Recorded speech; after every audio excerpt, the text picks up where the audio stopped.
karena aku dan temanku itu selalu bersama, dan aku tahu kalau dia tuh tidak terlalu akrab dengan laki-laki, sama sepertiku. Tapi tiba-tiba waktu SMP, what the hell, mereka sangat dekat sampai duduk bersebelahan. Waktu SMA dia memilih SMA dan aku SMK, dan itu pun beda daerah. Dia milih SMA karena dia tahu dia akan kuliah, dia akan memilih jurusan kesehatan, itu adalah perawat, dan sekarang dia jadi perawat. Sedangkan aku SMK, kenapa memilih SMK? Karena dekat dari rumah, jadi tidak ada alasan khusus. Terus aku juga masih sering menginap di rumah dia, dan saat kami membicarakan soal pernikahan, mau nikah di umur berapa, dan dia jawab 23-24. Aku muda banget, dan aku bilang kalau aku mau menikah di umur 27-28 gitu. Aku tua banget.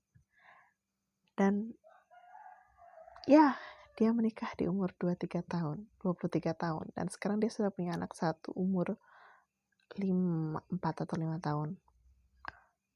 Dan dia punya tujuan dalam hidup, sedangkan aku gak ada. Kenapa aku bilang aku tidak ada perubahan dalam hidup? Karena perlakuan orang-orang di sekitarku sejak aku SD sampai sekarang itu sama. Mungkin kalau aku benar-benar mau jujur, aku diremehkan, merasa sangat diremehkan, direndahkan, dan perlakuan itu sama SD, SMP, SMA, sampai aku kuliah dan sekarang sudah bekerja.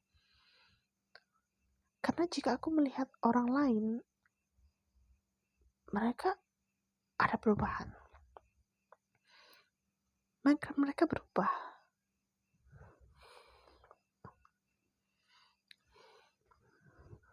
Menikah, kalau kamu tidak bekerja, tidak memiliki pekerjaan yang tetap,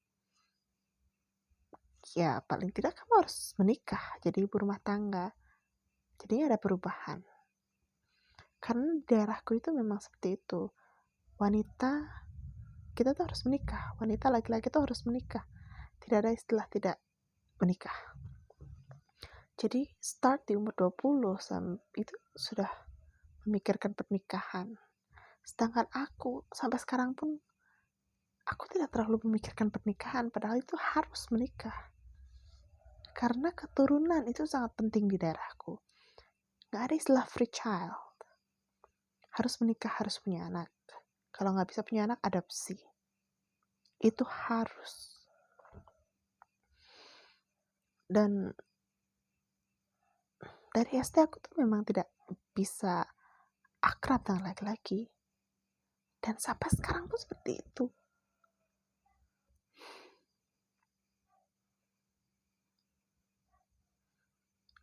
Aku ingin menikah. Mungkin bukan ingin ya, aku harus menikah. Mungkin karena tanggung jawab 80%, aku merasa harus menikah. 20%-nya itu aku gak ingin menikah.